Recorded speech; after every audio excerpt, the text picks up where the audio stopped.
Good morning my sweet students. आज हम lecture number 24 start करेंगे। लेक्चर नंबर 24 में हम स्टडी करेंगे बहुत important topic spectral analysis of organometallic compounds. इसके अंदर हमें मेजर टॉपिक जो स्टडी करने वो रहेगा आपका IR spectra of organometallic compound. Second है carbon 13 NMR spectra of organometallic compound and third है H1 NMR spectra of organometallic compound. इस पर्टिकुलर लेक्चर में हम आईआर स्पेक्ट्रा के बारे में डिटेल स्टडी करेंगे। तो चलिए स्टार्ट करते IR spectra, infrared spectra.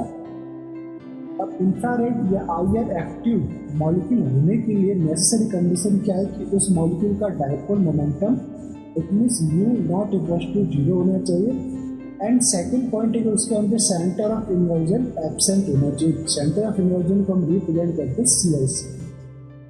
Case first, if mu equals to 0 then molecule is IR inactive compound. If mu not equals to 0 then IR active और complex and molecule. Second case है if centre of inversion जिसे हम represent करते हैं CI present then IR is inactive. तो भी जो आपका कॉम्प्लेक्स रहेगा वो इनएक्टिव रहेगा और CI एब्सेंट है, CI एब्सेंट है तो IR एक्टिव रहेगा। अब सेंटर ऑफ इन्वर्जन को हम पहचानेंगे लोब से, लाइक दिस वन। ये आपके लोब्स है पाई ऑर्बिटल पे। दिस वन पाई माइनस एक लोब एंड ये plus minus and plus minus minus and plus क्या शो कर रहा है electron density. Minus means more electron density, plus means negligible electron density. तो इसके अंदर दोनों ही प्लस ऊपर है, दोनों ही माइनस नीचे है। इट मीन्स वेव फंक्शन अपना साइन चेंज नहीं कर रहा, नोड कितना है 0। ओके, तो CI क्या है इसके अंदर एब्सेंट। जब वेव फंक्शन साइन चेंज नहीं कर रहा तो CI एब्सेंट होगा। CI को और कैसे पहचान सकते हैं कि आपके मॉलिक्यूल के बीच में ऐसा मिड पॉइंट जिसके अपोजिट साइड में जाने पे दोनों साइड में, जैसे मैं नीचे की ओर गया तो माइनस मिला, तो ऊपर की साइड इतनी डिस्टेंस पे जाओ तो माइनस मिले, बट यहाँ पे प्लस मिल रहा है। इसी तरह मैं राइट साइड में लोअर पार्ट में गया तो माइनस मिला, तो इसके अपोजिट डायरेक्शन में यहाँ जाऊँगा तो भी माइनस मिलना चाहिए, लेकिन प्लस मिल रहा है।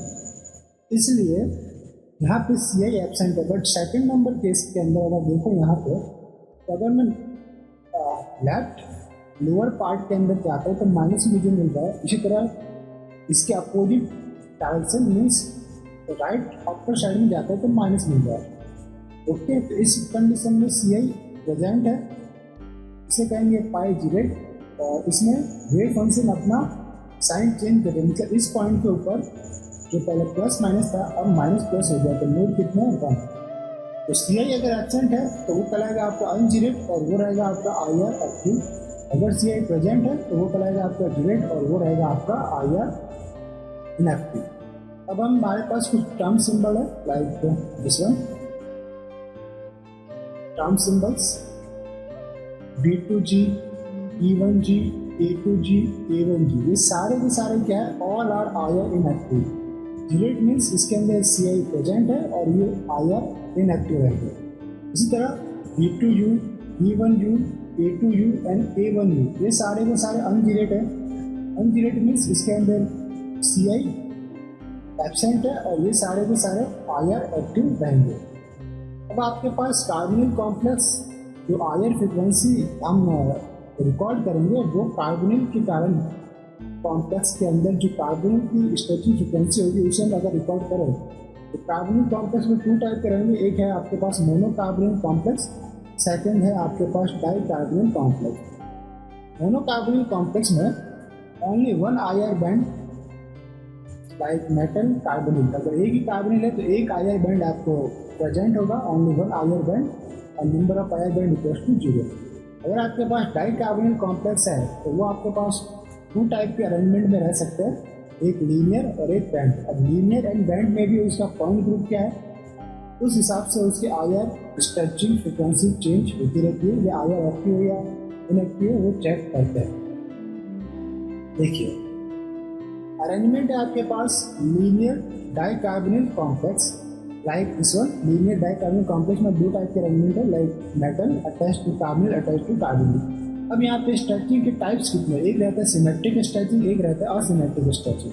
सिमेट्रिक स्ट्रेचिंग अगर आपको जस्ट मेन सिमेट्री एलिमेंट है आपको पता करना है तो कैसे पता करोगे तो आपकी स्ट्रेचिंग सिमेट्रिक है अनसिमेट्रिक है। तो लाइक ये आपका ऑब्जेक्ट हो गया, अब इसके बीच में एक मिरर डालना है। अगर मिरर से मेरा कार्बोनिल मेटल बॉन्ड दूर जा रहा है, ओके, स्ट्रेच हो रहा है, तो अगर इसका मिरर लगाओ तो मस्त इस तरफ भी ये बॉन्ड दूर जाना चाहिए, ठीक है। अगर left side carbonyl metal bond stretch हो रहा है लेफ्ट की ओर, तो जस्ट इसका मिरर अगर हम लेते हैं इस पार्ट का तो ये बॉन्ड भी आपका दूर जाना चाहिए। तो ये रहेगा आपका, अगर इस टाइप की सिमेट्री स्ट्रेचिंग परफॉर्म हो रही है तो इसे कहेंगे सिमेट्रिकल स्ट्रेचिंग, ओके। अगर यही अब मैंने ऑब्जेक्ट लिया like CO bonded to metal, अगर ये मेटल कार्बोनिल बॉन्ड दूर जा रहा है और मैंने एक मिरर डाला और सेकंड पार्ट में मेटल कार्बन बॉन्ड या कार्बोनिल मेटल बॉन्ड मेटल की साइड स्ट्रेच हो रहा है दिस वन, तो ये मिरर नहीं बन रहा। अभी क्या है, इसकी डायरेक्शन अकॉर्डिंग टू मिरर इसकी डायरेक्शन इस टाइप होनी चाहिए थी, बट अभी डायरेक्शन कैसी है, मेटल की साइड में है, तो ये मिरर इमेज नहीं है, ये असिमेट्रिक स्ट्रेचिंग कहलाएगी, यानी कि सिमेट्री इसके अंदर नहीं दिखाई देगी, ये कहलाएगी असिमेट्रिक स्ट्रेचिंग, यानी कि दोनों ही बॉन्ड का स्ट्रेचिंग एक ही साइड या एक ही डायरेक्शन के अंदर परफॉर्म हो रहा है, तो वो है आपकी असिमेट्रिक स्ट्रेचिंग। असिमेट्रिक स्ट्रेचिंग के कारण मोमेंटम आपका जीरो नहीं होता है, और सिमेट्रिक स्ट्रेचिंग के कारण यानी इस बॉन्ड की मोमेंटम सेकंड बॉन्ड के मोमेंटम के द्वारा कैंसिल आउट हो जाता है, तो ओवरऑल मैग्नेटिक मोमेंटम या आप कहेंगे म्यू इक्वल टू जीरो रहेगा, और असिमेट्रिक स्ट्रेचिंग के कारण mu not equal to zero. इसलिए सिमेट्रिक स्ट्रेचिंग वाले मॉलिक्यूल IR इनएक्टिव रहेंगे, कब, only for linear dicarbonyl linear configuration के अंदर, और dicarbonyl linear configuration asymmetric stretching है तो वो रहेगा आपका IR एक्टिव। देख लेते इसमें कंसेप्ट क्या है, IR stretching band depending on symmetry and point group. अब सिमेट्री में कैसे डिपेंड करती है, अगर किसी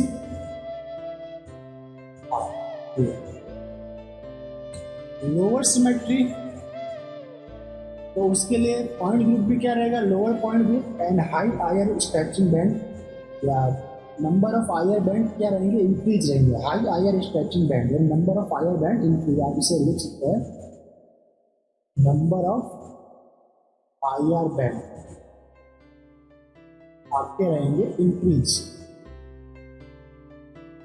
ये आप इंक्रीज कर सकते हैं। अगर वो हायर सिमेट्री या हायर पॉइंट ग्रुप कॉम्प्लेक्स का निकलता है तो लोअर IR स्ट्रेचिंग बैंड आपको देखने को मिलते हैं, यानी IR बैंड आपके रहेंगे लोअर। एग्जाम्पल के थ्रू देखते हैं इसको, लाइक MCON और MCO3 आपके पास 3 पॉलीकार्बोनिल मेटल कॉम्प्लेक्स है। पहले वाले का पॉइंट ग्रुप है CS, सेकंड का पॉइंट ग्रुप है सपोज C3V, एंड थर्ड का पॉइंट ग्रुप है D3H। तो डेफिनेटली D3H जो पॉइंट ग्रुप है वो हायर सिमेट्री एलिमेंट है, हायर सिमेट्री एलिमेंट है, तो इसके लिए लोअर IR बैंड आपको मिलेंगे। C3V उससे कम, एंड CS मीन्स पहले rotation then reflection, okay, rotation then reflection, तो ये आपका lower symmetry element, lower symmetry element है तो इसके लिए हायर IR बैंड आपके पास रहने वाला है। तो इस टाइप से दो मेन जो हमारे पास पॉइंट है इसके द्वारा इसे हम फाइंड आउट कर सकते हैं। अब इसे स्ट्रक्चर फॉर्म में शो कर लेते हैं, लाइक जो आपके पास ऑक्टाहेड्रल कॉम्प्लेक्स है, ये भी ऑक्टाहेड्रल है, ये भी ऑक्टाहेड्रल है, और जो लिगैंड की पोजीशन है वो चेंज, एक है आपके पास ट्रांस मेटल CO4L2 एंड एक है सिस मेटल CO4L2, तो दोनों की पॉइंट ग्रुप आपके पास डिफरेंट आएगी। एक के लिए पॉइंट ग्रुप D4H है और सेकंड के लिए पॉइंट ग्रुप है C2V। तो D4H जो पॉइंट ग्रुप है, अब ये पॉइंट ग्रुप कैसे हमने पता किया, इसके लिए हमने सेपरेट वीडियो बना रखा VS EPR थ्योरी के ऊपर,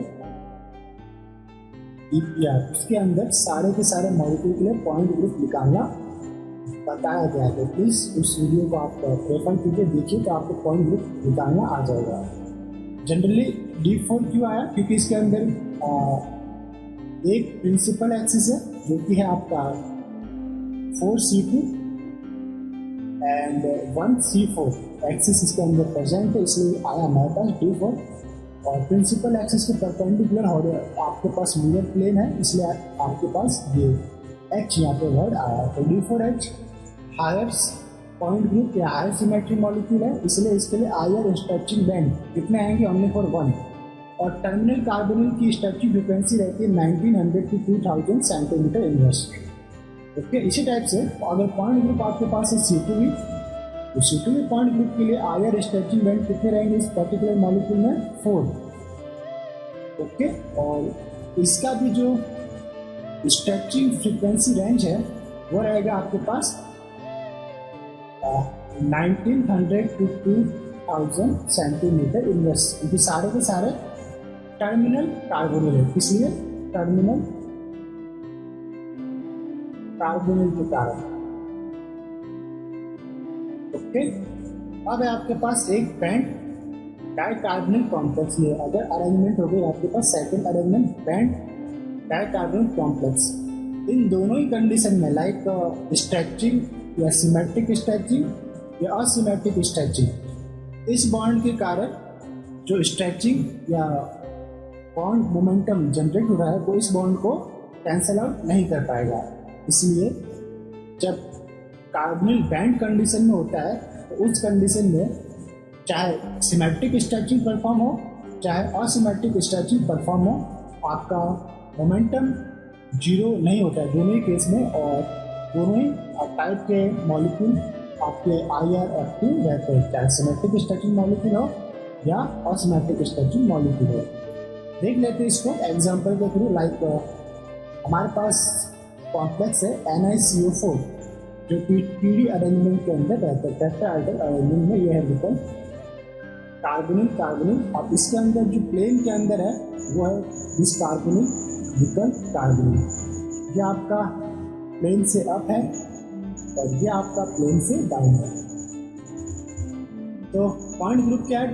TD पॉइंट ग्रुप है वो हाई सिमेट्री को शो करता है, लाइक टेट्राहेड्रल, सिमेट्रिक ऑक्टाहेड्रल, ठीक है, आइकोसाहेड्रल, ये सारे हाई सिमेट्रिक पॉइंट ग्रुप है।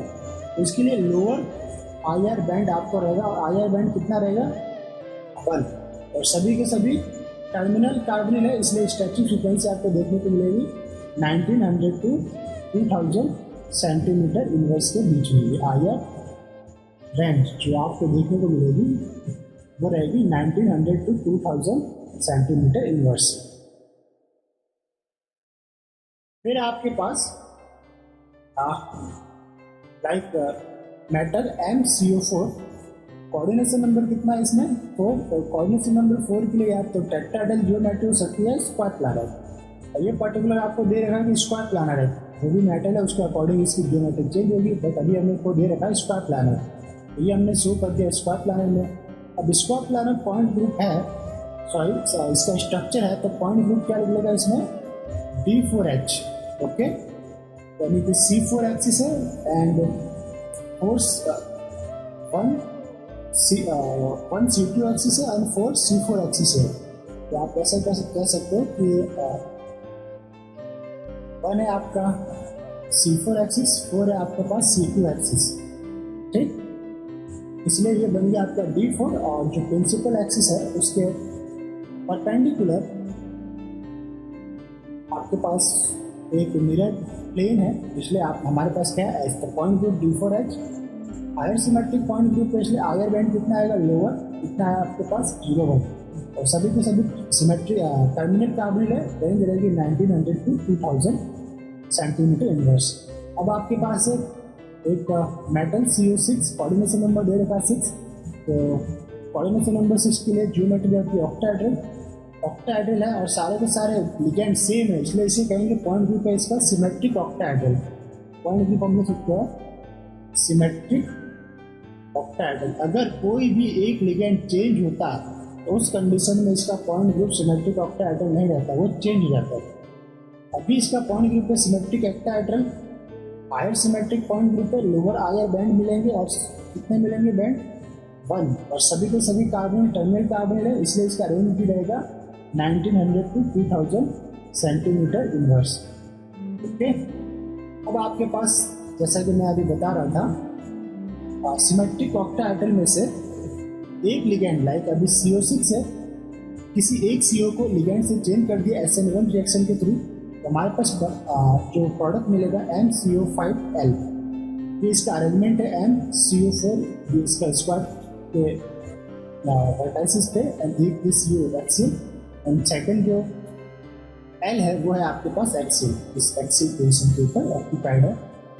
अब इसका पॉइंट ग्रुप क्या रहेगा, तो इसका पॉइंट ग्रुप रहेगा C4V। ओके, जो आपका प्रिंसिपल एक्सिस है वो ये रहेगी,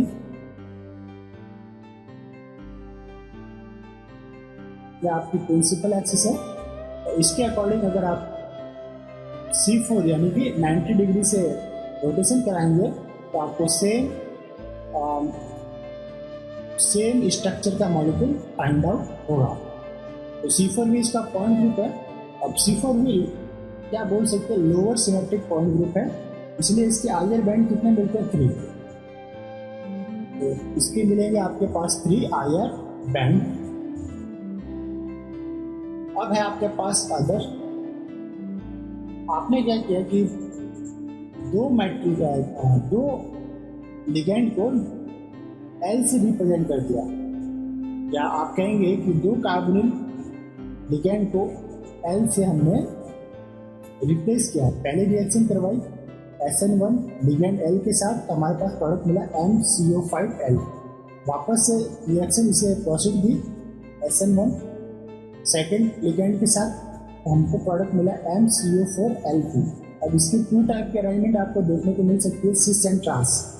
ये आपके पास सिस अरेंजमेंट, सिस मेटल CO4L2, तो ये रहेंगे आपके 90 डिग्री के एंगल पे इस वन, और इसका पॉइंट ग्रुप रहेगा C2V। और सेकंड आपके पास ट्रांस 180 के एंगल पे दोनों L रहेंगे, यानी कि ये रहेंगे आपके पास एक्सियल पोजीशन, और ये था आपके पास इक्वेटोरियल। अब ट्रांस है तो इसका पॉइंट ग्रुप क्या निकलेगा D4H। ओके, अब हायर सिमेट्रिक पॉइंट ग्रुप कौन है, D4H हाई सिमेट्रिक।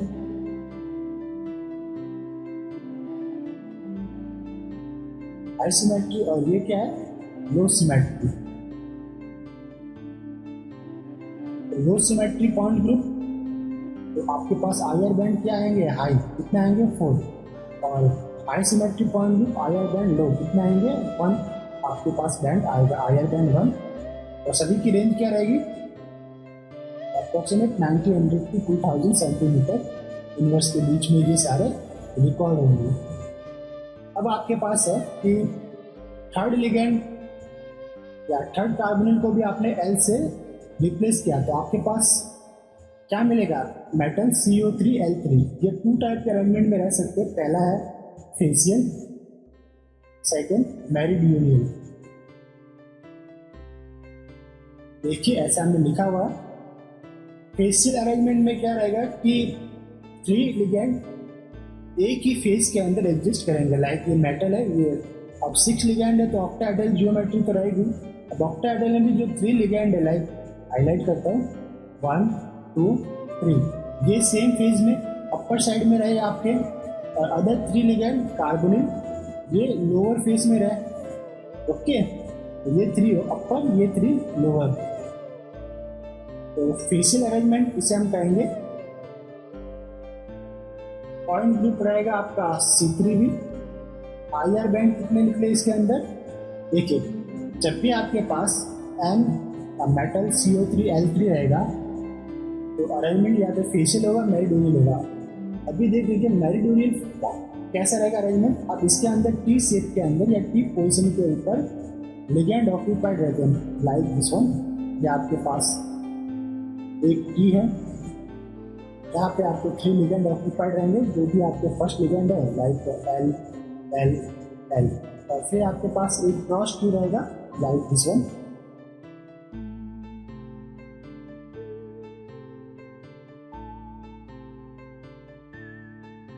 यहाँ पे अदर लिगेंड जो भी आपको दे रखे हैं, आपके पास दे रखे थे like CO, CO and CO। इसे हाईलाइट करते हैं, देखिए दिस वन जो कि इस लाइन के ऊपर था, और CO वाला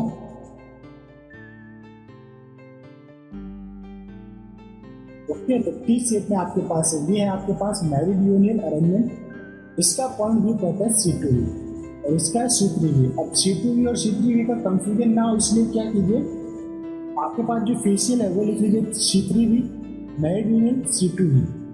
तो इस फेशियल के लिए बैंड कितने आएंगे 2, इसका क्रॉस ओके। और मेरिडियनल के लिए बैंड कितने आएंगे 3, ये था मेरिडियनल ओके। इस टाइप से आप इसे याद रख सकते हैं।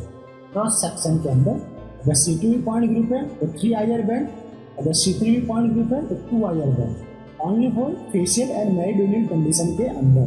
ये रहा आपके पास 3 IR बैंड और ये रहा आपके पास 2 IR बैंड ओके। स्लाइड के ऊपर करते हैं। अब है आपके पास क्वेश्चन कोऑर्डिनेशन नंबर 5। तो मेटल CO5 अरेंजमेंट कैसा रहेगा, कोऑर्डिनेशन नंबर 5 है तो PBP अरेंजमेंट यानी ट्राइगोनल बाय पिरामिडल। ये है आपके पास ट्राइगोनल बाय पिरामिडल। इसके अंदर ये आपका इक्विटोरियल पोजीशन के ऊपर ये सारे CO अरेंज है। कौन सी है इक्विटोरियल, और 2 CO आपका एक्सियल पोजीशन के ऊपर अरेंज रहता है। तो पॉइंट ग्रुप इसका रहता है आपके पास, इसमें जो प्रिंसिपल एक्सिस है वो क्या रहेगी C3 एंड 3C2 ओके। तो इसका पॉइंट ग्रुप निकलेगा D3 है जो कि हाई सिमेट्रिक पॉइंट ग्रुप है।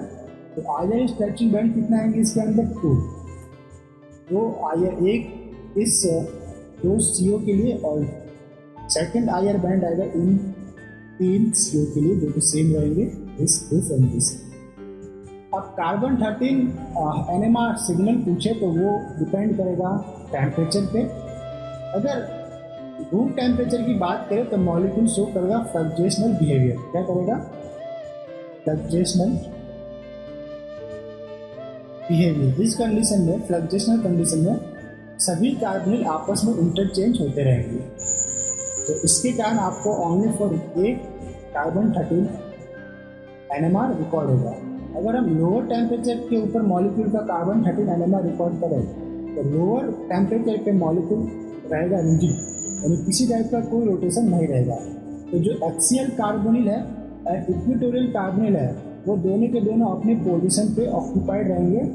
एक्सियल कार्बोनिल का केमिकल एनवायरनमेंट डिफरेंट है, इक्विटोरियल का डिफरेंट है।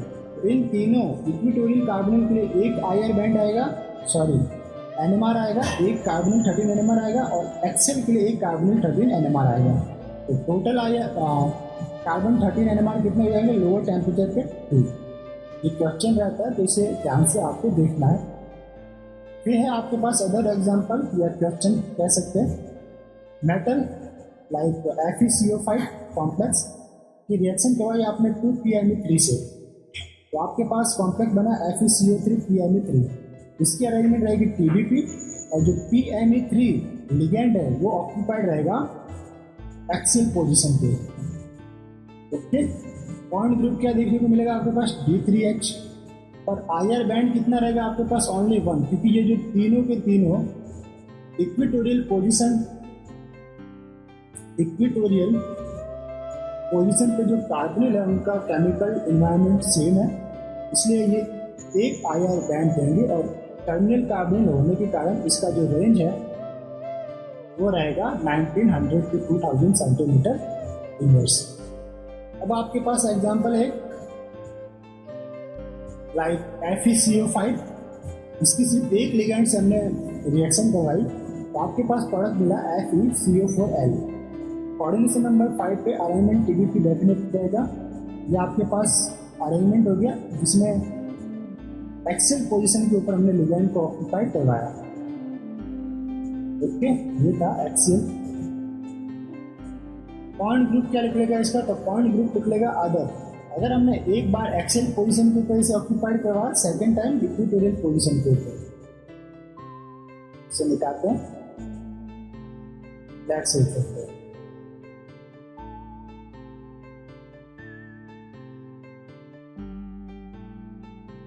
इक्वेटोरियल पोजीशन के ऊपर।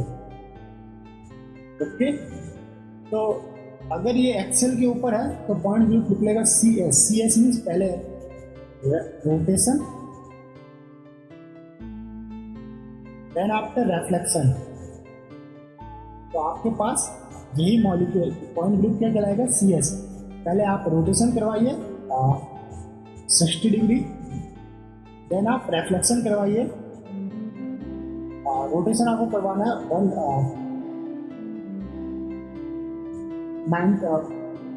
180 का रोटेशन कराओगे, फिर रिफ्लेक्शन कराएंगे। ओके, जो प्रिंसिपल एक्सिस इसमें रहेगी रोटेशन की वो रहेगी, इससे हम रिप्रेजेंट करते इसमें। ये आपका प्रिंसिपल एक्सिस है, फिर आपको रोटेशन देना है 180 से। इससे लिगेंड जो है वो लोअर साइड में आएगा। फिर इसका क्या करना है, रिफ्लेक्शन, एक मिरर इमेज डालेंगे तो वापस से वो जो लिगेंड है वो डाउन टू अप में चला जाएगा। तो जो हमको मॉलिक्यूल मिलेगा लास्ट में वो same molecule like the initially molecule के सेम होगा। इसलिए इसका जो पॉइंट ग्रुप है वो सी एस है, लोअर सिमेट्रिक पॉइंट ग्रुप है सी एस। तो आयर बैंड कितने मिलते हैं इसके अंदर, 3। जबकि अगर मैं इसकी इक्वेटोरियल की बात करूँ तो इसके अंदर जो प्रिंसिपल रोटेशन एक्सिस है वो रहेगी आपकी 20। रोटेशन किससे करवाओगे, अगर मैं 180 का रोटेशन दूँ तो मुझे सेम मॉलिक्यूल मिलेगा, कितने का, 180 का रोटेशन देगा मुझे। इसलिए इसका पॉइंट ग्रुप रहता है C2 भी। ओके, C2 एक्सिस इसके अंदर प्रेजेंट है। और आयर बैंड कितने रहेंगे इसके अंदर, 4। अब इस कंडीशन में 4 आयर बैंड रह रहे हैं। ये भी आपके lower symmetric element, but IR band यहाँ पे 4 है due to ligand geometry. Okay, this and this चारों के चारों आपके पास अलग शो होंगे। अब देख लेते हैं, ये प्रैक्टिकली रिकॉर्डेड है तो इसके अंदर कुछ हम कह नहीं सकते। आयर बैंड 4 मीन्स 4 फिक्स रहेंगे। अब अगर हमारे पास एग्जाम्पल है मेटल CU3L2, अगर L2 है और कोऑर्डिनेशन नंबर 5 है तो 2 टाइप आपके पास जो अरेंजमेंट है वो क्या रहेगी, आपके पास जो लिगेंड्स है 2L, एक है आपके पास एक्सियल, एक है इक्वेटोरियल। ओके, अब पॉइंट ग्रुप की बात करें तो कैसा पॉइंट ग्रुप है, इसके अंदर भी CS पॉइंट ग्रुप है। इट मीन्स पहले यही आपका जो प्रिंसिपल एक्सिस है, रोटेशन एक्सिस ये रहेगी। आप C2 से रोटेट कराएंगे पहले, तो C2 से रोटेट कराने पे ये CL जो अप से डाउन आएगा। फिर आपको क्या करना है, सिग्मा प्लेन इसके अंदर डालना है। सिग्मा प्लेन भी इसी एक्सिस के अकॉर्डिंग होगा। तो ये जो L नीचे जो आया रोटेशन के अकॉर्डिंग, सिग्मा प्लेन डालने पे ऊपर चला जाएगा। तो आपको इनिशियली मॉलिक्यूल के सेम एक मॉलिक्यूल मिल जाएगा। इसलिए इसका जो पॉइंट ग्रुप है CS, तो आयर बैंड कितने रहेंगे, 3। तो पॉइंट ग्रुप यानी कि जब MCO4L था उस समय भी CS पॉइंट ग्रुप के लिए 3 बैंड आ रहे थे, और MCO3L2 है तो उस समय भी CS पॉइंट ग्रुप के लिए आपके पास 3 बॉन्ड देखने को मिल रहा है। ओके, और इसकी जो रेंज रहेगी वो कितनी रहेगी, 1900, 1950 एंड 2000 सेंटीमीटर। इन बस तीनों की तीनों जो बैंड है फर्स्ट, सेकंड एंड थर्ड, उसकी स्ट्रेचिंग फ्रीक्वेंसी यहाँ पे दे रखी है। अब हमारे पास एक क्वेश्चन है, देखते हैं इसे। Arrange the increasing order of IR band with organo fragment. Okay, ये आपको दे रखा है LMCO4, B जो आपके पास है फेशियल L3MCO3, NCA L2MCO5। ये कोऑर्डिनेशन नंबर अगर मैं बात करूँ इसकी, तो ये कोऑर्डिनेशन नंबर रहेगा आपका 5, ये रहेगा कोऑर्डिनेशन नंबर 6, और ये कोऑर्डिनेशन नंबर 5 जो अभी हमने पहले स्टडी की थी। अब इसमें पर्टिकुलर इसमें दे रखा कि पॉइंट ग्रुप कितना है इसका, पॉइंट ग्रुप इसमें दे रखा D3H L2MCO3। तो इसका अरेंजमेंट कैसा रहेगा? अगर मैं अरेंजमेंट की बात करूँ, D3H दे रखा है तो अरेंजमेंट रहेगा इसका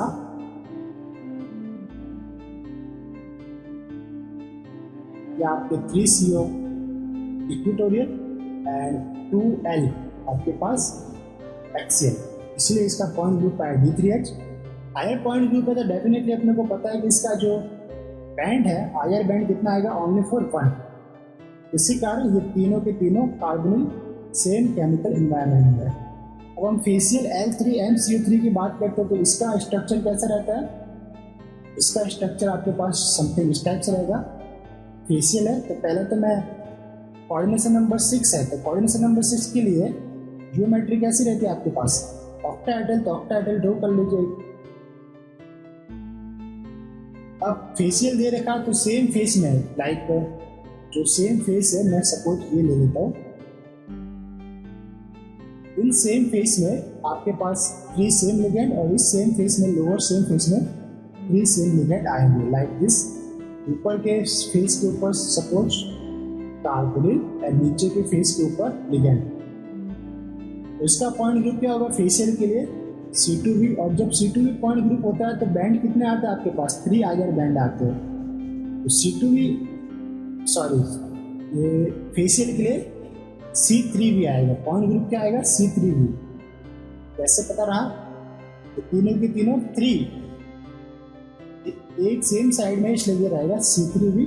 तो बैंड रहेगा आपके पास 2। तो ये था आपके पास ज्योमेट्री, इसका point group C3V and band है आपके पास 2। अब है आपके पास LMCO4। अब LMCO4 की ज्योमेट्री रहेगी वो जस्ट इसके सेम ही रहेगी। इसमें जो एक L है उसको आप कार्बोनिल बना दीजिए जस्ट। यहाँ पे CO 4 CO है तो 1 2 3 4 और एक L ये आपके पास किस पोजीशन के ऊपर है?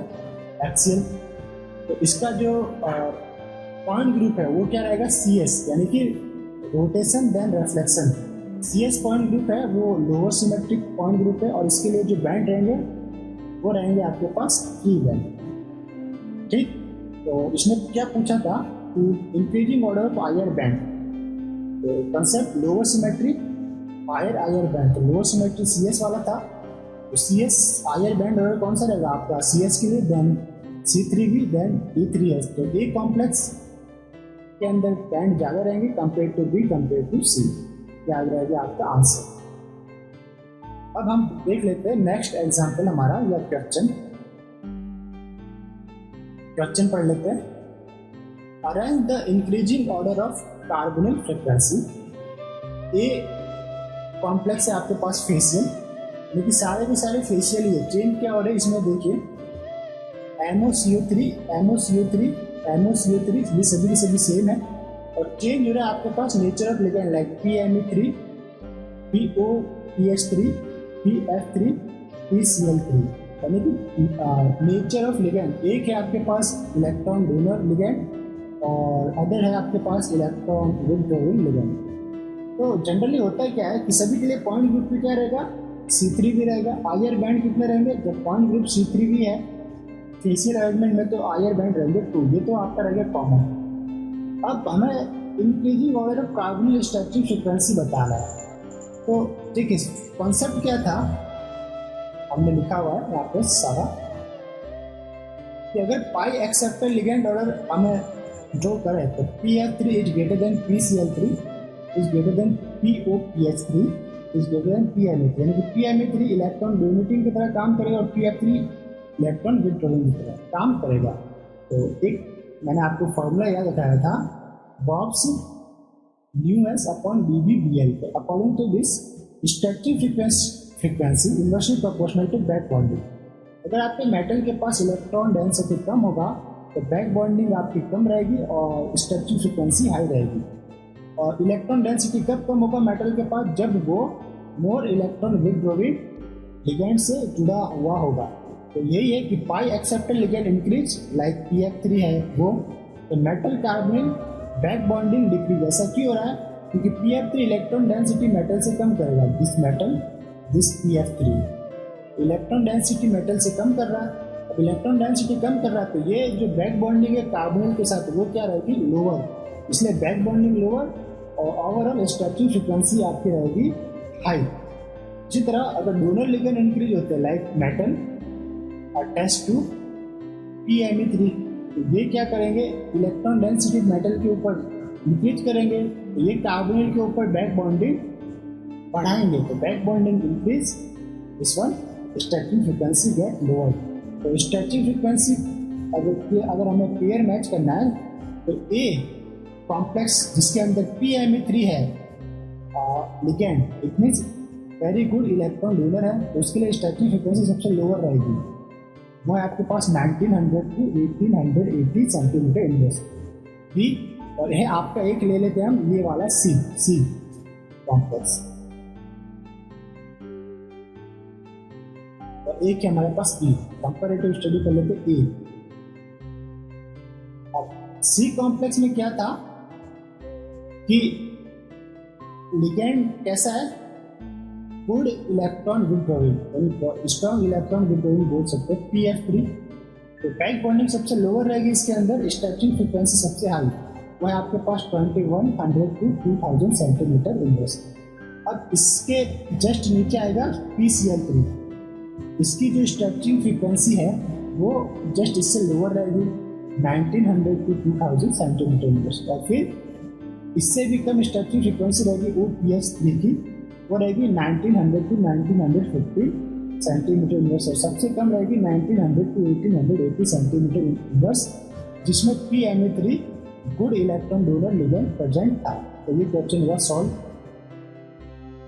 अब हमारे पास other question, which of the following complex show higher stretching frequency. तो जैसा मैंने आपको पहले बताया कि अगर आपके लिगेंड के अंदर इलेक्ट्रॉन विड्रॉइंग लिगेंड या ग्रुप इंक्रीज होते हैं तो आपके पास जो स्ट्रेचिंग फ्रीक्वेंसी आएगी, हायर स्ट्रेचिंग फ्रीक्वेंसी, वो क्या रहेगी? इंक्रीज आएगी या हाई आएगी। और अगर बैंड की बात कर रहे हैं, हायर बैंड की बात कर रहे हैं, तो पॉइंट ग्रुप के अकॉर्डिंग अगर पॉइंट ग्रुप हाई सिमेट्री का है तो बैंड लो, और लोअर सिमेट्री है तो बैंड हाई। देख लेते हैं a complex cis molybdenum CU4PPS3 twice, इसका जो पॉइंट ग्रुप रहेगा सिस है, तो पॉइंट ग्रुप रहेगा इसका C2V। जैसा कि मैंने पहले भी इसका स्ट्रक्चर ड्रॉ करके आपको बताया था। कैसा रहेगा ये कि आपके पास दो जो लिगेंड है PPS3 और PPS3, बाकी सेम की सेम है, तो ये जो प्रिंसिपल एक्सिस ये वाली रहेगी। ओके, इसका पॉइंट ग्रुप क्या निकलेगा? C2V। Higher lower symmetry element है, इसलिए इसका आयर बैंड कितने रहेंगे आपके पास? 4 आयर बैंड रहेंगे। लोअर तो हाई या हायर बैंड के 4। इसी तरह ट्रांस है आपके पास मॉलिब्डेनम CU4PPS3। अगर ट्रांस है तो इसी जियोमेट्री को मैं थोड़ा सा रिडिफाइन कर देता हूँ। इस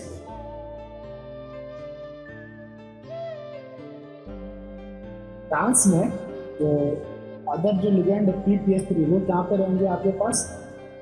एक्सियल पोजीशन पे, और अदर जो लिगेंड है CO वो आपके पास रहेंगे इक्विटोरियल, 180 का एंगल है, और इसका जो पॉइंट ग्रुप निकलेगा वो क्या निकलेगा? C2 D4H higher symmetry element, क्योंकि इसके अंदर 1C4 and 4C2 rotation axis present है।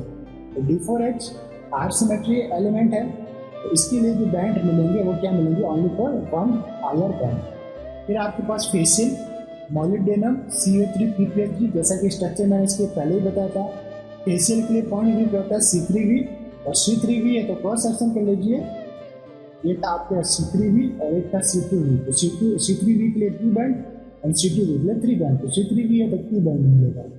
और मेरिडोनियल पॉइंट ग्रुप रहता है C2V, तो इसका मिलेगा आपके पास 3 बैंड, ये हो गया 3 बैंड। तो हमने ये कॉम्प्लेक्स शो कर लिया कॉम्प्लेक्स, इसका रिलेटिव पॉइंट ग्रुप और इसके लिए आयर बैंड। ये क्वेश्चन भी आपका सॉल्व हुआ। तो ये टॉपिक हमारा यहीं पे पूरा हुआ। इस टॉपिक के अंदर हमने क्या स्टडी की? हमने स्टडी की ऑर्गेनोमेटेलिक कंपाउंड की आयर स्पेक्ट्रा के बारे में डिटेल स्टडी हमने परफॉर्म की। ओके, अब हम नेक्स्ट टॉपिक में पढ़ेंगे एनएमआर स्पेक्ट्रोस्कोपी। ओके, स्टार्ट करते हैं। NMR spectroscopy of organometallic compound. तो NMR spectroscopy of organometallic compound. अब एनएमआर 2 टाइप के आप रिकॉर्ड कर सकते हैं, एक है H1 एनएमआर और एक है कार्बन 13 एनएमआर स्पेक्ट्रा। तो H1 एनएमआर के लिए जो एक्टिव न्यूक्लियर है, ये एक्टिव न्यूक्लियाई है वो है H1। इसका अबेंडेंस कितना रहता है? 99% अबेंडेंस रहता है। एंड कार्बन 13 न्यूक्लियाई का अबेंडेंस रहता है 1%, अप्रॉक्सीमेटली 1% अबेंडेंस रहता है। तो carbon 13 and H1 NMR spectra में देखते हैं हम किस टाइप से इसके ऊपर बेस्ड क्वेश्चन रहता है। एक आपके पास है लाइक Mn2CO10 कार्बोनिल कॉम्प्लेक्स। इसका आपने रिडक्शन के बाद सोडियम या मर्क्यूरी एलिमेंट से, तो आपके पास मेटल मेटल बॉन्ड फ्री होके क्या मिलेंगे? Metal carbonylate like MnCO5-। इस अब कार्बोनिलेट को आप इलेक्ट्रोफाइल लाइक CH3 से कैच करवा सकते हो, तो आपके पास मिल जाएगा MnCO5Me। ये मिला आपके पास प्रोडक्ट B, इसमें मेटल अटैच टू CH3। अब इस B को हमने यहाँ पे ड्रॉ किया है, metal manganese attach to CO5, तो ये CO। ये था आपका CH3।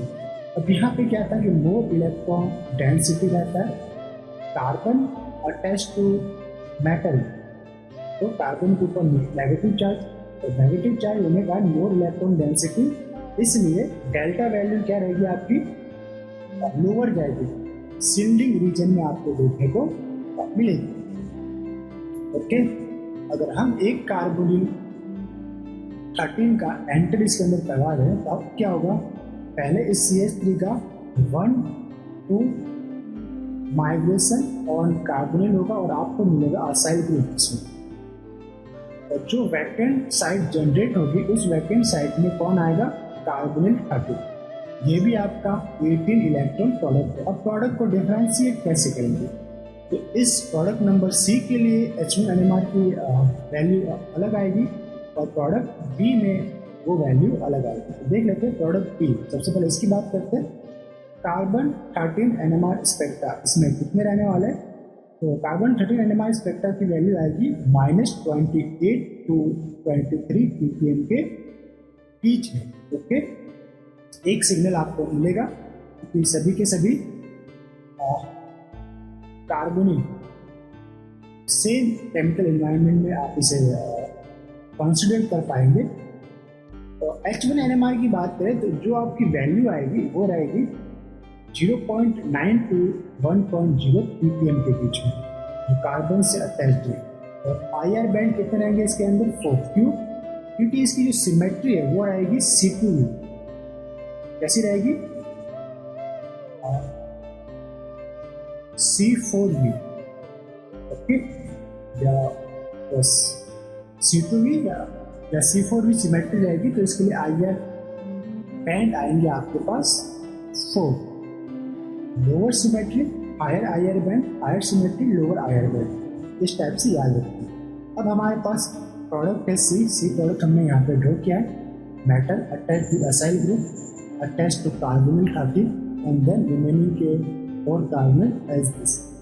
हिट करेंगे या इस कॉम्प्लेक्स के लिए H1 एनएमआर स्पेक्ट्रा कितना आएगा? Delta value of carbon attach to carbonyl, electron withdrawing group से अटैच्ड है और फिर इसके साथ H3 है। ओके, तो इलेक्ट्रॉन विड्रॉइंग ग्रुप इससे क्या करते हैं? इलेक्ट्रॉन डेंसिटी को विड्रॉ आउट करते हैं, तो इससे इसकी जो डेल्टा वैल्यू है वो इस डाउनफील्ड की ओर शिफ्ट होगी और ये रहेगी आपके 2.3 ppm। अगर इलेक्ट्रॉन डेंसिटी हाइड्रोजन पे बढ़ती है या हाइड्रोजन जिस कार्बन से अटैच जो उसके ऊपर बढ़ती है तो डेल्टा वैल्यू अप फील्ड की ओर शिफ्ट होती है। तो ये हो गया कंसेप्ट। फिर आपका कीटोन्स कार्बोनिल, इसमें आयर स्पेक्ट्रम की बात करें तो 2 टाइप के आयर स्पेक्ट्रम आपको मिलेगा, एक कीटोन के कारण और एक अदर 5 कार्बोनिल के कारण। तो कीटोन कार्बोनिल के कारण जो आयर स्पेक्ट्रम है वो मिलेगा अप्रोक्सीमेट 1750 के ऊपर। वो रेंज लिखा है हमने 1600 to 1725 सेंटीमीटर इनवर्स। और जो टर्मिनल कार्बोनिल की स्टैटिक फ्रिक्वेंसी रहती है और वो आपके पास देखने को मिलती है 2100 to 1900 सेंटीमीटर इनवर्स के बीच में। तो ये जो टर्मिनल कार्बोनिल्स है इनके लिए जो आयर बैंड प्राप्त होंगे उनकी रेंज रहेगी 2100 to 1900। अब फर्दर इस कॉम्प्लेक्स को आप हिट करोगे तो क्या होगा कि एक जो कार्बन 13 था वो बाहर जाएगा और मिथाइल का रिवर्स माइग्रेशन होगा असाइल टू मेटल के ऊपर। तो आपके पास प्रोडक्ट बनेगा MnCO5CH3, 58% प्रोडक्ट बनेगा, यानी कि ये रिवर्स माइग्रेशन के थ्रू आपके पास मिलता है। अब आपके पास है कुछ स्टैंडर्ड्स वैल्यूज है, लाइक कार्बन 13 NMR सिंगल की ऑर्गेनोमेटल कंपाउंड के अंदर carbon 13 NMR signal like metal attach to CH3। तो उस कंडीशन में इस कार्बन के लिए C13 NMR वैल्यू कितना आएगा -28.9 to 23.5 ppm। क्यों माइनस कंडीशन क्यों बता रहा? क्योंकि जब भी metal directly attach to carbon रहता है तो कार्बन के ऊपर नेगेटिव चार्ज बियर करता है। जब स्पीसीज के ऊपर नेगेटिव चार्ज रहेगा तो उस स्पीसीज के जो या उस कार्बन का NMR अप फील्ड के अंदर शिफ्ट होता है और वो माइनस रेंज के अंदर भी इसका NMR शो करता है। इसी तरह अगर आपका metal attach to carbon double bond के साथ है उस कंडीशन में आपका कार्बन 13 डेल्टा वैल्यू रहेगी 190 to 400 ppm। अगर metal triple bond to carbon है तो वो रहेगा 235 to 401 ppm। And metal attach to carbonyl है तो इसका रेंज वेल डिफाइंड है 175 या 177 to 275 ppm। इसे हमें याद रखना, मोस्ट इंपॉर्टेंट रहेगा ये।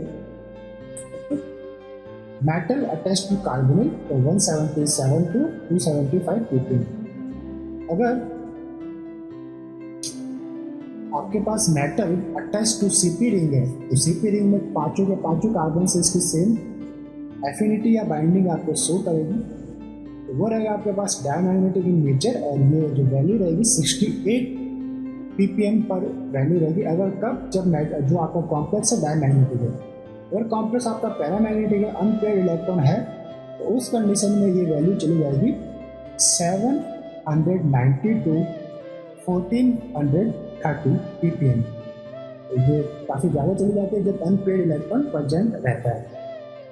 अब आपके पास metal attach to allylic system है, like 3 carbon system C1 C2 C3 तीनों ही कार्बन से इसकी एफिनिटी शो हो रही है।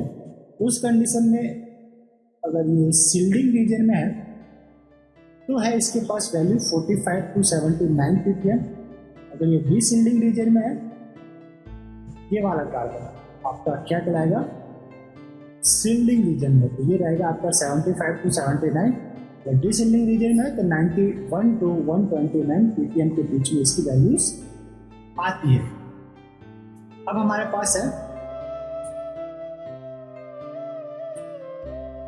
Metal attach to benzene. तो इस कंडीशन में इसके तीनों ही कार्बन के वैल्यूज अलग अलग आती है, लाइक ऑर्थो मेटा पैरा। तो ऑर्थो पोजीशन के लिए आएगी 132 to 141 ppm। Para position carbon के लिए आएगी 127 to 130 ppm। एंड मेटा के लिए 127 to 130 ppm एंड पैरा के लिए 121 to 131 ppm। यानी माइनर डिफरेंट आपको देखने को मिलता है 132 to 141, 127 to 130 and 131 to 121 to 131। अब हमें देखना है values of H1 NMR in organometallic compound. H1 के लिए देख लेते हैं, अभी हम कार्बन 13 के लिए देखा था, अब H1 NMR के लिए डाटा देख लेते हैं। देखिए H1 NMR and chemical shift है यहाँ पे। अगर metal attach to hydrogen directly attach है तो हाइड्रोजन बियर करेगा नेगेटिव चार्ज और इसकी वैल्यू आएगी नेगेटिव ppm के, लाइक -7.5 ppm टू -50 ppm तक इसकी वैल्यू हो सकती है। अगर मेटल अटैच टू CH3 यानी कि metal attach to carbon then hydrogen है, उस कंडीशन में इसकी वैल्यू चली जाती है 1.6 ppm तक। लाइक अब निकल अटैच टू 3 एल्किन, ओके, तो इस कंडीशन में इसकी वैल्यू जाएगी 3.06, जो हाइड्रोजन है यहाँ पे टर्मिनल पे H H H H, इस H की वैल्यू रहेगी 3.06 pp। उसी तरह आपके पास है फेरोसिन। फेरोसिन में जो Cp के 5 हाइड्रोजन है और 2 Cp है तो 10 हाइड्रोजन, उनके लिए जो डेल्टा वैल्यू है वो एरोमेटिक रीजन में आती है, वो रहती है 4 to 5 ppm in aromatic region. ये एरोमेटिक रीजन किसका है? ऑर्गेनोमेटेलिक कंपाउंड का एरोमेटिक रीजन, ओके। फिर आपके पास मेटल अटैच टू, ये आपका कह सकते हो एरिन कॉम्प्लेक्स हो गया आपके पास, मेटल अटैच टू μ6 ट्वाइस। तो आयरन कॉम्प्लेक्स के लिए भी जो हाइड्रोजन्स है 12 हाइड्रोजन, इनका जो वैल्यूज है वो एरोमेटिक रीजन में आएगा 4.12 to 4.4 ppm के बीच में। इसी टाइप से आपके पास है tantalum attach to Cp twice, double bonded to carbon हो गया ये CH2 डाइमिथाइल।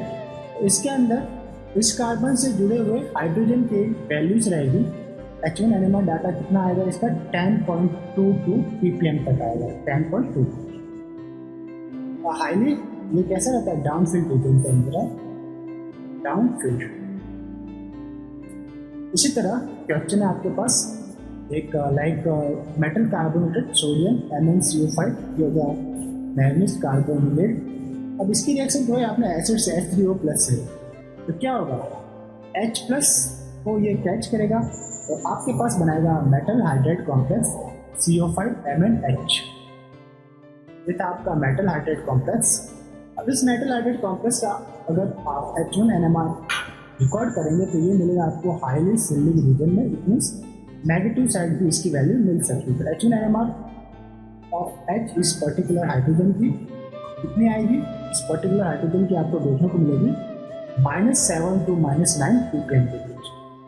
इसी तरह क्वेश्चन है आपके पास लाइक टंगस्टन Cl6, इसकी रिएक्शन आपने करवाई 6 लिथियम मिथाइल से या मिथाइल लिथियम से।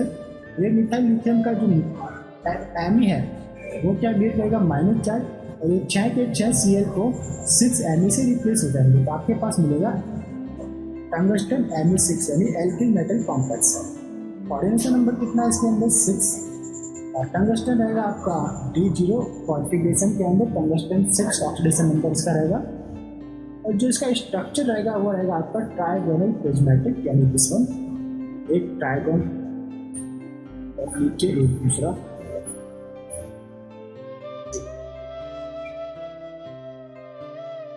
ये आपका था ट्राइगोनल प्रिज्मेटिक। और इसके अंदर अगर हम देखें ट्राइगोनल प्रिज्मेटिक का पॉइंट ग्रुप कितना आता है? D3H। टंगस्टन CH3 6 मॉलिक्यूल और 18 hydrogen, 6 3 18 hydrogen are same chemical environment give only 1 H1 NMR।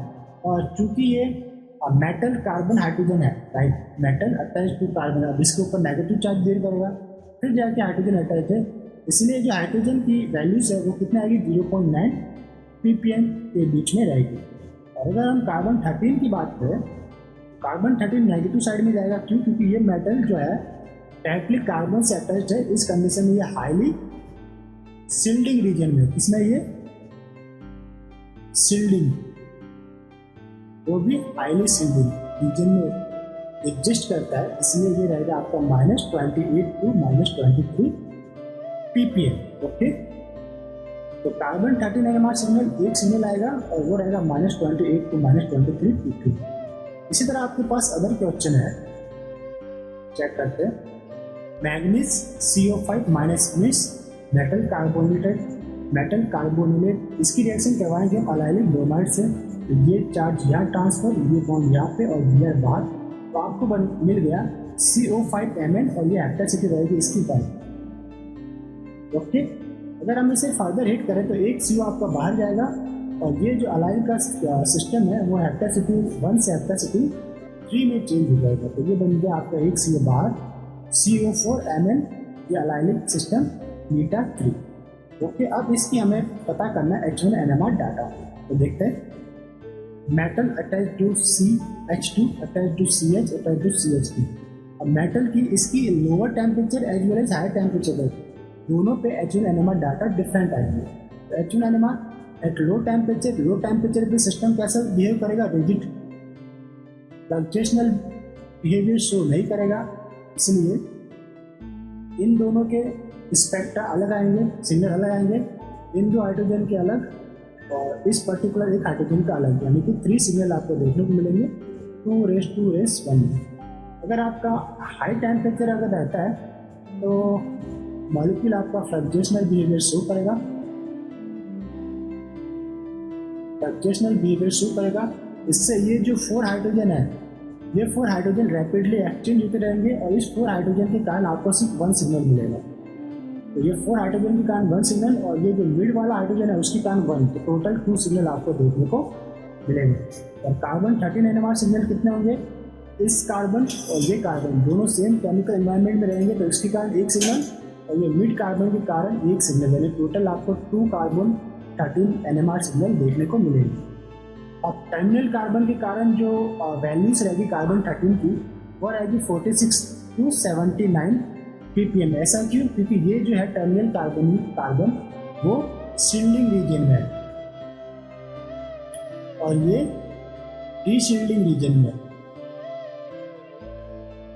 कौन सा, मिड कार्बन, तो मिडल कार्बन का रहेगा 91 to 129 ppm और टर्मिनल के रहेंगे 46 to 79 ppm। ओके, तो ये थी आपकी हेप्टासिटी चेंज, एक फ्लक्चुएशनल बिहेवियर देख लेते हैं। मेटल हेप्टासिटी 3 है, अगर इसने हेप्टासिटी चेंज की मेटल हेप्टासिटी 1, इसे कहेंगे रिंग स्लीपिंग कंसेप्ट, यानी हेप्टासिटी 3 चेंज टू हेप्टासिटी 1 या रिंग बीजिंग भी कहलाता है कई बार इसे। तो ये अब ये पर्टिकुलर कार्बन मेटल के साथ अटैच हो गया, तो इस कार्बन के अगर हम कार्बन 13 NMR सिग्नल शो करें तो वो रहेगी आपकी नेगेटिव वैल्यू या डेल्टा वैल्यू आएगी आपकी नेगेटिव। ओके, और यहाँ पे 2 हाइड्रोजन रहेंगे, यहाँ पे शो क्या, metal attach to carbon attach to H2 attach to CH2। Okay, अब देखते हैं, अब हमारे पास एक कॉम्प्लेक्स है, अभी हमारे पास 3 पेज है, इसे पूरा करते हैं। हमारे पास एक कॉम्प्लेक्स है FeCO2I आयन मीटा 5, इसकी रिएक्शन हमने करवाई टाइटेनियम CpC। तो हमें क्या मिलेगा, हमारा जो दिस आयोडीन है वो Cp- से रिप्लेस हो जाएगा, ये यहाँ तक करेगा इस बार, तो FeCO प्राइस एंड ये Cp और ये आपका मीटा 1 कंडीशन के अंदर अटैच है, ये मीटा 5 और मीटा 1। ये प्रोडक्ट है 1, ये भी 18 इलेक्ट्रॉन सिस्टम है, कैसे, Fe 8 इलेक्ट्रॉन डोनेट करता है, Cp5 2 कार्बोनिल 4 इलेक्ट्रॉन और ये जो मीटा या Cp रिंग है साइक्लोपेंटाडाइन, इसकी कैपेसिटी 1 है तो 1 इलेक्ट्रॉन डोनेट करेगा। तो टोटल कितना होगा, 8 + 5 13 + 4 17 + 1 18 इलेक्ट्रॉन हो गए, तो स्टेबल है। अब अगर हम इसे हीट करते हैं तो क्या मिलेगा आपको, 2 कार्बोनिल कॉम्प्लेक्स से बाहर जाएंगे और इलेक्ट्रॉन डिक्रीज होंगे और इस कंडीशन में मीटा 1 था वो मीटा 5 में कन्वर्ट होगा और वापस से 4 इलेक्ट्रॉन का इंक्रीमेंट देखने को मिलेगा, यानी कि ये बैलेंस्ड रिएक्शन रहेगी। तो ये 2 CO बाहर, एक Cp ऊपर एक Cp नीचे, आपको क्या बन गया, फेरोसिन कॉम्प्लेक्स देखने को मिला FeCp+। अब प्रोडक्ट के अंदर हम डिफ्रेंशिएट कैसे करेंगे, ओके, तो ये देख लेते हैं। प्रोडक्ट ए जो है दिस वन, प्रोडक्ट ए के लिए H1 NMR की वैल्यूज अलग आएगी, प्रोडक्ट बी के लिए H1 NMR की वैल्यू अलग आएगी। तो प्रोडक्ट ए में कितने टाइप के हाइड्रोजन है, देखिए ये Cp के 5 हाइड्रोजन सेम केमिकल एनवायरनमेंट में एक आपको सिग्नल देंगे और इसकी रेंज रहेगी 4 to 5 ppm। तो ये H1 NMR सिग्नल्स में टोटल कितने आ रहे हैं, 4। एक तो आ रहा है Cp के 5 हाइड्रोजन के कारण, इस सेकेंड आ रहा है इस पर्टिकुलर हाइड्रोजन के कारण, थर्ड आ रहा है इन 2 हाइड्रोजन के कारण, फोर्थ आ रहा है इन 2 हाइड्रोजन के कारण। तो रेशियो रहा आपके पास 1:2:5, total 4 signal. And stretching frequency of carbon रहेगा, टर्मिनल कार्बन है इसलिए 1900 to 2000 सेंटीमीटर इनवर्स इसका स्ट्रेचिंग फ्रिक्वेंसी देखने को मिलती है। अगर हमारे पास फेरोसिन बन गया प्रोडक्ट नंबर बी, तो उस कंडीशन में इसके क्या सिग्नल्स रहेंगे वो देख लेते हैं। तो दोनों ही सीपी सेम केमिकल एनवायरनमेंट में एग्जिस्ट करती है। टोटल 10 हाइड्रोजन के लिए आपको एक सिग्नल देखने को मिलेगा। Product B H1 signal equals to 1 signal, उसका रेंज रहेगा 5 to 4.5 ppm। और कार्बन 13 NMR भी कितने देखने को मिलते हैं, ओनली फॉर 1 सिग्नल, और इसके रेंज रहेगा 69.7 ppm। 69.7 ppm।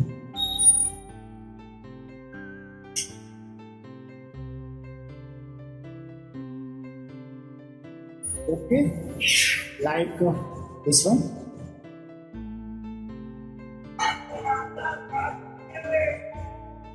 ये आपके पास 2FeCO5, इसकी हमने रिएक्शन किया साइक्लोपेंटाडाइईन से, तो हमारे पास क्या मिलेगा, एक बाइन्यूक्लियर कार्बोनिल कॉम्प्लेक्स Fe2CO4Cp2। अब हम इसका सोडियम एंड मर्करी एलिमेंट से रिडक्शन कराएंगे तो क्या होगा, मेटल मेटल बॉन्ड फ्री होगा और आपके पास मिलेगा कार्बोनिलेट। ओके, FeCO2Cp माइनस चार्ज, ये मिला मेटल कार्बोनिलेट। अब इससे हम किसी इलेक्ट्रोफाइल से रिएक्ट करवा देंगे तो ये इलेक्ट्रोफाइल कैच हो जाएगा, तो हमारे पास मिला FeCO2CpMe। कैसा प्रोडक्ट है आपके पास, 18 इलेक्ट्रॉन सिस्टम है। इस तरह एक एग्जांपल है आपके पास, मेटल कार्बोनिल की रिएक्शन आपने करवाई साइक्लोपेंटाडाइईनाइल से या डाइईन से, तो आपको क्या मिलेगा, 2 कार्बोनिल कॉम्प्लेक्स से बाहर निकलेंगे, 4 इलेक्ट्रॉन की कमी आएगी। इस 4 इलेक्ट्रॉन को कौन बैलेंस करेंगे, दिस Cp विथ हेप्टासिटी 4। ये Cp विथ हेप्टासिटी 4, यहाँ पे 2 हाइड्रोजन है, इसमें से एक हाइड्रोजन का मेटल के साथ अगोस्टिक इंटरेक्शन देखने को मिलता है। कैसा है अगोस्टिक इंटरेक्शन। तो नेक्स्ट स्टेप में क्या होगा, मेटल हाइड्रोजन बॉन्ड क्रिएट होगा और हेप्टासिटी 4 हेप्टासिटी 5 के अंदर चेंज हो जाएगी, और एक CO आपका ओवरऑल बाहर निकलेगा। तो किसमें हो गया, ये Fe चेंज टू Cp, इसकी हेप्टासिटी वही आपकी 5, Fe attach to hydrogen and 2 CO, 18 electron complex. Further इसको अगर हम हिट करें तो आपका ये कंडेंस होगा और एक H2 गैस के रूप में बाहर निकलेगी और आपके पास कॉम्प्लेक्स मिलेगा Fe2CO4Cp2। ये है इसका स्ट्रक्चर,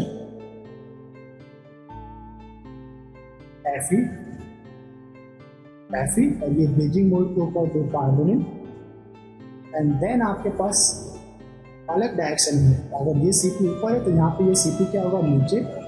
अगर ये कार्बोनिल एक मेटल से ऊपर की साइड है तो साइकिल नीचे होगा।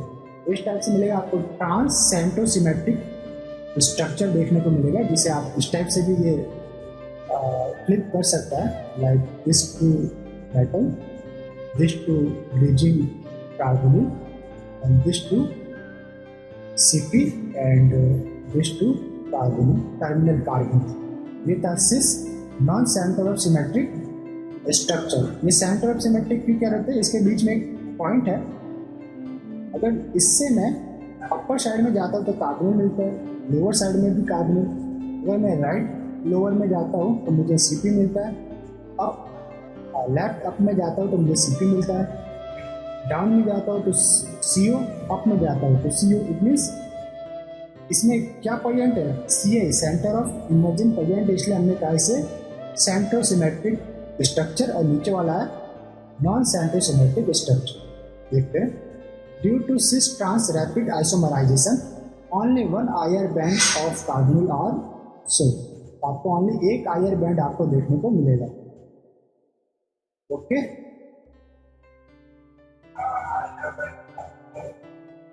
Source 1 IR band. अब ये जो कॉम्प्लेक्स बनाता है Fe2CO4Cp12, इसके हमने सोडियम एंड मरकरी से रिडक्शन करवाया तो क्या मिलेगा, मेटल कार्बोनिलेट FeCO2Cp माइनस चार्ज। फिर इसकी रिएक्शन इलेक्ट्रोफाइल से करवाई तो Me के साथ अटैच हो जाएगा FeCO2CpMe। 18 इलेक्ट्रॉन कॉम्प्लेक्स है, इसे हमने नाम दिया ए कॉम्प्लेक्स। ए कॉम्प्लेक्स को यहाँ पे हमने ड्रॉ किया है Fe, ये Cp, मीटाफाइट, ये CH3 और CO। इसका हमने H1NMR रिकॉर्ड किया तो इसमें आपको 2 सिग्नल दिखेंगे रूम टेम्परेचर पे, एक तो इस CH3 के कारण, एक Cp के कारण। H1NMR 2 सिग्नल, रेशियो कितना रहेगा, Cp के अंदर 5 हाइड्रोजन तो ये 5 और CH3 में 3 हाइड्रोजन तो 3, तो 5:3 का आपको रेशियो मिलेगा। और कार्बन 13 NMR कितने रहेंगे उसको अभी पूछा नहीं है, तो यहाँ पे CH3 के लिए जो H1NMR मिलेगा उसकी जो डेल्टा वैल्यू रहेगी 0.9 ppm और Cp के H के कारण जो H1NMR मिलेगा उसके लिए डेल्टा वैल्यू रहेगी 5 ppm। अब इसमें इस फर्दर एक प्रोडक्ट की रिएक्शन हमने PMe3 लिगेंड से करवाई, तो कार्बोनिल जो है और वो आप एक कार्बोनिल के ऊपर आपका CH3 माइग्रेट होगा, इसे कहेंगे 1-2 माइग्रेशन या 1-2 एल्किल शिफ्ट। ओके, तो आपके पास क्या मिलेगा, एसाइल ग्रुप मिलेगा, दिस वन, ये आप मिल गया आपका एसाइल, और जो वैकेंट पोजीशन हुई वहाँ पे आपका आया PMe3। प्रोडक्ट बी के लिए H1NMR कितने सिग्नल मिलेंगे आपको, 3, क्यों, एक एसाइल के CH3 के कारण, सेकंड Cp के कारण और थर्ड PMe3 के Me3 हाइड्रोजन के कारण।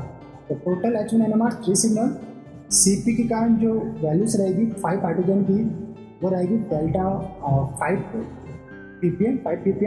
CH3 के कारण जो कि एसाइल से जुड़ा हुआ उसके लिए रहेगी 2.3 ppm और PMe3 के कारण जो कि फास्फोरस से जुड़ा हुआ उसके लिए आपके पास वैल्यूज रहेगी ये भी अप्रॉक्सीमेट 2.3 ppm।